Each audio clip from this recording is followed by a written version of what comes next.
أهل أمي وأخوتي يحشون علي.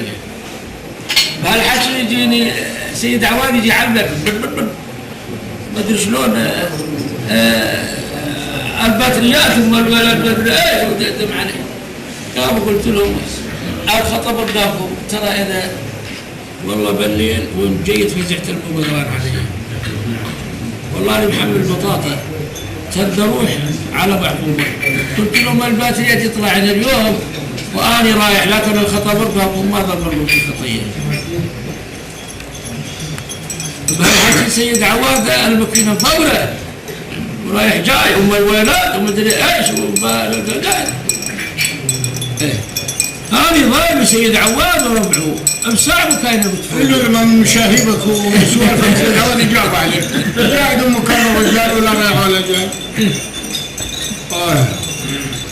والله جاي اثاري هذول خاين حقهم. جاي نقيب الشرطة على الولاد يابا راح اتركوا الباتريات ايه كذا ابوكم ليش ما اشتكى قايلين ابونا ما اشتكي ولا اريد الباتريات اللي يجون الحرامية الى البيت ما تجي الحرامية للبيت. الحاكم ابو يا باشا والله حتى الحاكم جاء. الله يعرف هذا جيت يا بني يقول له طلعت الباتريات ولا الناس مثل جيتني. والله الباتريات طلعوا والحرامية كذا يقبض تطلع شو اسمه لا ترفقون. انا مو ما اشتكيت على المحلات يا ابني عارف انه ما هي باتريات اشتكي على من كيفت الناس. والله قال لهم النقيب يا ابوكم يجي الصبح على مركز الشيخ متين النقيب احمد بالمكافاه. والله تو الدنيا مغرب ودقت الباب طلع ابني ونقول يا النقيب جاء طلع فوت اشتريه قال لا والله حاكم خبر جاي دون اقواله وينه؟ قلنا فندي قاعد بالقمار شو والثلاثه قلت استريحوا قال انت جينا راح لك باتريات قلت له اي والله شلون؟ قلت له خلاص واحد الدنيا وجنبك واحد راح ما اشتكيت قلت لا والله حلفت يمين لو شيلها مثل النقفه لا شيلها الا الحرامي يجون الى البيت. كان هذه الحرامية هذول الحرامية الثلاثة عبدوا يا ولد جابكم علي فانين الحاول. المهم قالوا تجي الصبح على المحكمة.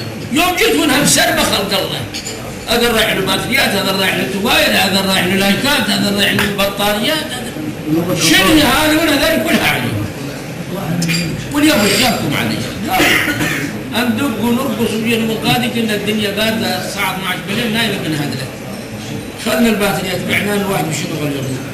كم يوم جو نقول حرمتي والله تعالوا شنو هذا. وديناهن على ايوه وايرمن بصنع هذا السنه. كم يوم نقول تعالوا عجايل والله. ضربت وين؟ لا والله قلت محال ما هو لكن بنايا سيد عواد. سيد عواد ودوهن على بيت رئيس عصابه هم نفس الشيء.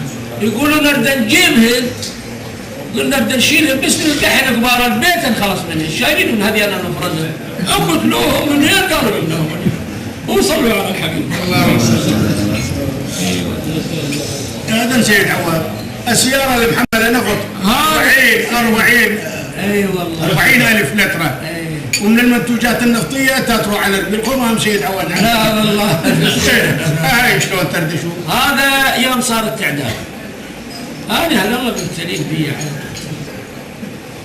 والله يخافون من نظمك يخافون تحكي عليهم. لا مثل سيد مثل ما يخافون من نظمك ولا ما مش احنا ما حد يجينا ولا حد يقول رايحين. منان باقي هواش مع المعامله. والله يقول منان قام يمدح جيبوا له الدف بل راحوا الشيوخ اللي يردون الهوايش من ضربهم كثرة اشداد النعايش. سحل هو باقي على وش الجعيده لا حرام غيرهم كان قصويد ودعوا سد الروس كلك على الملايش. ايه يقول رد الهوايش مينان والسيديات ما جنها قالوا ولو مينان رد الهوايش قال السيد يا بسوي لكم مثل ثم مينان. النفط هذا محمل تقدروا على البيت والله وجعد بها تدري هذه بهالسياره ذا المدينه عبرت ناحيه خبات هذه فوق الشمال فوق الكلك. والله وكان ان شوف مالت سيارتي محمله وكانت تضرب الراس وكانت تنقلب وين؟ بالشارع اللي كنا بتعداد ماكو سيارات. يوم انقلبت يجدح الباتري وتقول بالسياره